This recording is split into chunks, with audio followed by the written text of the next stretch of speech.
Hello and welcome to our channel everyone. दोस्तों 27 जून को prime minister Modi ने भोपाल में एक रैली को संबोधित करते हुए यूनिफॉर्म सिविल कोड के बारे में बात की और उन्होंने ऑपोजिशन पार्टीज पे ये आरोप लगाया कि ये लोग माइनॉरिटीज को यूनिफॉर्म सिविल कोड के खिलाफ भड़का रहे हैं। आखिरकार ये यूनिफॉर्म सिविल कोड क्या है और क्यों इसको लेके इतना बवाल हो रहा है? यूनिफॉर्म सिविल कोड के आने के बाद ऐसा क्या है जो बदल जाएगा जिसको लेके सभी ऑपोजिशन पार्टीज इतना विरोध कर रहे हैं? आज के इस वीडियो में हम यूनिफॉर्म सिविल कोड को डिटेल्ड एनालिसिस करेंगे। तो चलिए वीडियो को शुरू करते हैं। तो पहला सवाल आता है कि आखिर यूनिफॉर्म सिविल कोड क्या है? तो इसका जवाब है कि इंडिया में क्रिमिनल लॉज सभी लोगों के लिए सेम है, लेकिन सिविल लॉ सब लोगों के लिए सेम नहीं है। सिविल लॉ सभी धर्मों के लोगों का अलग अलग होता है, क्योंकि सिविल लॉज धर्म के अंतर्गत चलता है, यानी जो धर्म के हिसाब से ठीक है, और इसी को हम पर्सनल लॉ भी कहते हैं। पर्सनल लॉ जैसे कि inheritance, marriage, divorce, child custody and alimony, ये सब पर्सनल लॉज है और इनको हाई कोर्ट या सुप्रीम कोर्ट भी बदल नहीं सकता, क्योंकि ये फंडामेंटल राइट्स है। कॉन्स्टिट्यूशन के पार्ट 4 में डीपीएसपी के बारे में लिखा है और इसे कोई भी कोर्ट लागू नहीं कर सकता। इसको सिर्फ पार्लियामेंट ही लॉ बना के एनफोर्स कर सकता है, यानी directive principles and state policy. DPSP को कॉन्स्टिट्यूशन के पार्ट 4 में मेंशन किया गया है। डीपीएसपी को कॉन्स्टिट्यूएंट असेंबली के मेंबर्स ने मिलकर बनाया था, एक गाइडिंग प्रिंसिपल की तरह, ताकि फ्यूचर में सही माहौल होने के बाद एक एक करके सबको लागू किया जाए और इसकी रेस्पॉन्सिबिलिटी सेंटर की होगी। और नया कानून बनाने से पहले डीपीएसपी को भी ध्यान पे रखना होगा ताकि लोगों के फंडामेंटल राइट्स वायलेट ना हो। आर्टिकल 44 में भी यूनिफॉर्म सिविल कोड को लागू करने की बात कही है। यूनिफॉर्म सिविल कोड को लेकर कॉन्स्टिट्यूएंट असेंबली में भी बहुत डिबेट्स हुआ था, जैसे कि 23 नवंबर 1948 में कॉन्स्टिट्यूएंट असेंबली में ज्यादातर मुस्लिम मेंबर ने इसका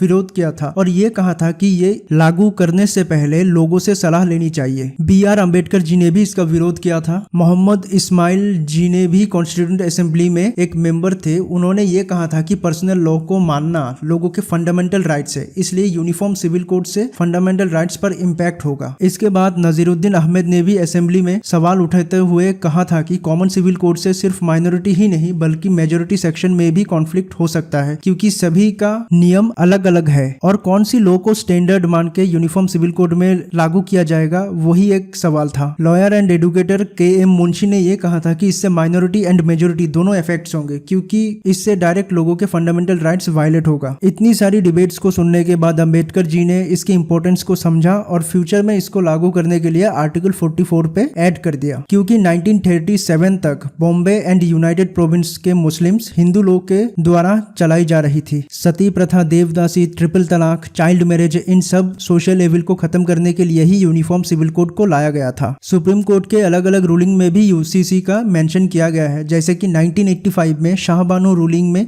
सुप्रीम कोर्ट ने शाहबानो को डिवोर्स के बाद जीने के लिए पति से पैसे मांगने का अधिकार दिया था, लेकिन उसके बाद ये सिर्फ एक पॉलिटिकल बैटल बनकर रह गया, क्योंकि पर्सनल लॉस को हाई कोर्ट या सुप्रीम कोर्ट भी बदल नहीं सकता, जो कि एक नागरिक का फंडामेंटल राइट है। और इसीलिए उस वक्त पार्लियामेंट ने इस मैटर को ज्यादा इंपॉर्टेंस नहीं दिया और मुस्लिम पर्सनल लॉ के ऊपर इसको छोड़ दिया। और एक केस में जो कि 1995 में Sarla Mudgal versus union of India, इस पे एक्चुअली हुआ था कि हिंदू हस्बैंड दूसरी शादी करने के लिए इस्लाम धर्म में कन्वर्ट हो गया था, क्योंकि इस्लाम के अनुसार एक लड़का 4 शादी कर सकता है, लेकिन हिंदू लॉज में पोलीगामी क्राइम है। इसको लेके भी सुप्रीम कोर्ट ने यूनिफॉर्म सिविल कोड को लागू कराने के लिए सेंटर पर जोर दिया था और कहा था कि हिंदू लड़का इस्लाम धर्म अपना के शादी नहीं कर सकता, ये एक इलीगल है। ओके, तो यही तक था आज का वीडियो। Thanks for watching.